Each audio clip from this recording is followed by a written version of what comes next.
Hello, I'm Justine Green with the BBC News. President Biden has launched a wide-ranging attack on Donald Trump, describing him as a threat to American democracy.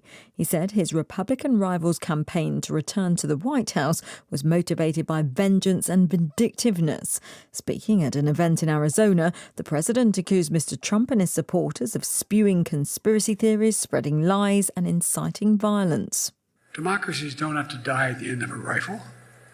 They can die when people are silent, when they fail to stand up or condemn the threats to democracy, when people are willing to give away that which is most precious to them because they feel frustrated, disillusioned, tired, alienated.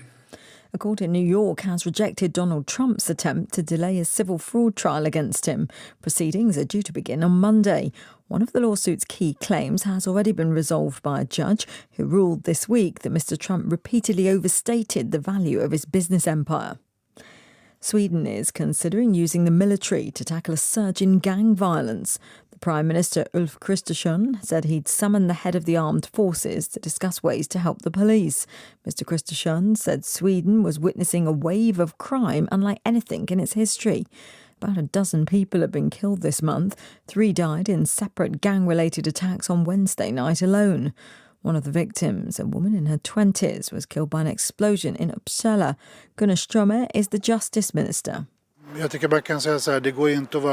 think you can put it this way. It is not possible to be satisfied with how things are, how social problems develop. It's impossible to be satisfied on a day like this when 3 people have lost their lives in very brutal acts of violence. I feel that the police are doing everything they can. But it is clear that citizens have legitimate expectations for even better results. This is where the police need to step up. That's Sweden's Justice Minister Gunnar Strömmer. American officials have charged a Peruvian man with sending more than 150 fake bomb threats to public buildings across the United States. Eddie Manuel Nunes Santos was detained in Lima on Tuesday. Rory Gallimore reports.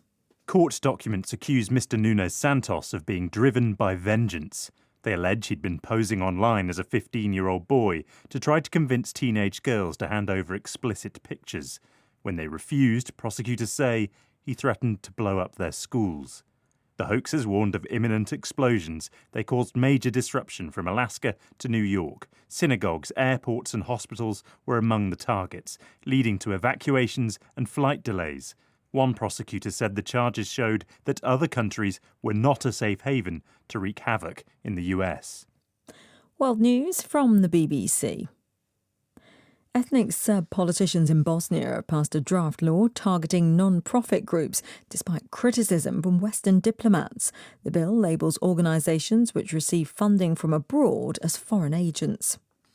Indian police have fired tear gas to prevent protesters storming the home of the Chief Minister of Manipur state, which has suffered months of ethnic unrest. Crowds took to the streets of Imphal late in the evening in defiance of a curfew. The Chief Minister was not in the house. A drought in the Brazilian Amazon has led officials in the city of Manaus to declare a state of emergency. Manaus is the region's largest city. Here's Leonardo Rocha.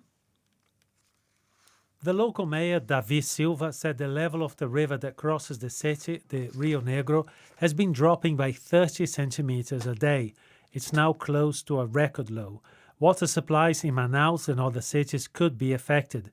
Many tributaries of the Rio Negro, which are used as access routes through the tropical jungle, have dried up for the first time in years.